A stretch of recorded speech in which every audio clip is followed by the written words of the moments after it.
এইটো আমাৰ মছজিদ ৰখাই দিব লাগিব। এইটো আমাৰ ৰাস্তাৰ কিনাৰতে আছে। এইটো আমি কিমান কষ্ট কৰি পেলাই বনাইছোঁ। এইটো আপোনালোকে অলপ দয়া কৰি ৰখাই দিয়কচোন। এইটো ভাঙি নহ'ব। আমাৰ ৰাইজ অনুৰোধ কৰিছে, আমিও অনুৰোধ কৰি আছোঁ। এইটো ভাঙিব নহ'ব। আপোনালোকে অলপ দয়াকৈ এৰি যাওকচোন। এতিয়া কিমান পইচা খৰচা কৰিছে, ৰাস্তাৰ কিনাৰত আছে। আপোনালোকে এইটো অলপ দয়াকৈ এৰি যাওক। নদীৰ কিনাৰতে আছে, ছাইডত। সেইখিনিয়ে আমাৰ কথা। এইটো চৰকাৰে যদি ৰাখে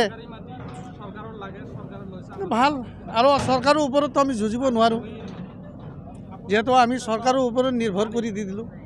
চৰকাৰে বিবেচনা কৰিব, বিবেচনা চলি আছে। DC ছাৰো কৈছে যে আলোচনা চলি আছে,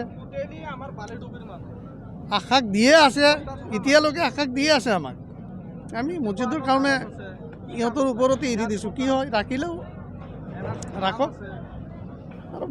চেক কৰি আহি পেলাই চাওক আপোনালোকে, দুজি মানুহখিনি বালুডুবৰি হয়নে নহয়। বালুডুবৰি দুজি হয়, মানুহখিনি জেগা দিয়ক, মানুহখিনি থাকিবলৈ। এনে মানুহ বিদেশৰ পৰা অহা নাই, কিবা বাংলাদেশৰ পৰা অহা নাই।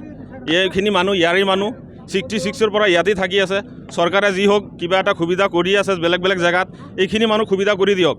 ধৰক ইয়াত মাটি বেছি মাটি নাই, আপোনাৰ 170 বিঘা মাটি হয় নাই। 170 বিঘা মাটি যিমান মানুহৰ নোটিছ দিছে, ভগাই পেলাই আপোনাৰ 1 কাটা কিমান লোচা মাটি পৰে। তে চৰকাৰে যদি দিব যায় মাটিখিনি কমেই হ'ব। তো এইখিনি মাটি ভাঙি লৈছে, চৰকাৰী মাটি লৈছে, ভালেই হৈছে। চৰকাৰে যেনেকুৱা হওক মানুহখিনিক কিবা এটা জেগা কৰি দি পেলাই মানুহখিনি থাকিবলৈ সুবিধা কৰি দিয়ক।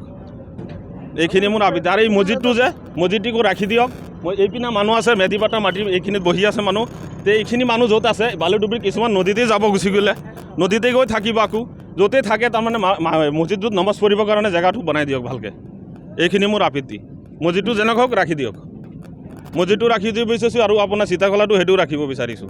দুটা বস্তু ৰাখি দিয়ক।